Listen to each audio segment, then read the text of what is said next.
olsun. Allah mübarek etsin. Rabbim nice hikmetlere vesile olsun.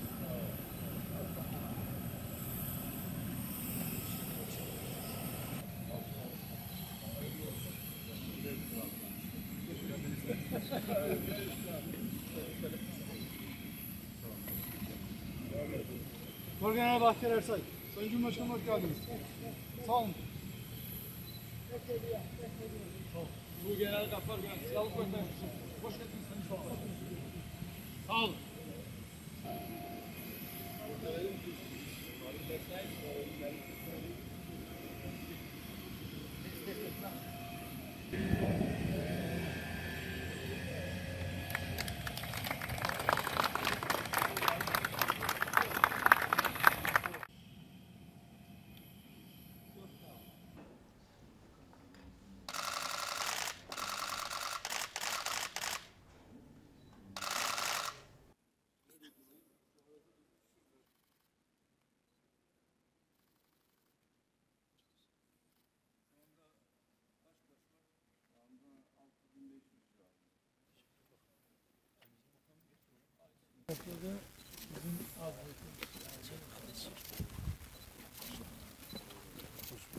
Hoş geldiniz. Hoş geldiniz Cumhurbaşkanım. Hoş bulduk. Hoş geldiniz. Hoş geldiniz. Altı olacak, ikisi açık.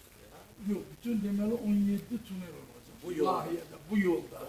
17 tünelin altısının Kolin şirketi. Bu demeli hem Cənubi Qafqazda hem de Avrupa'da ilk beri bu kadar tünelin çekilişi. Türkiye'den sonra. Orada daha çok. Türkiye'de uzunluğu 14 Zıgana tüneli var, 14 kilometre. Götürüyor, burada tüneller gösterir. Bu havalimanıdır.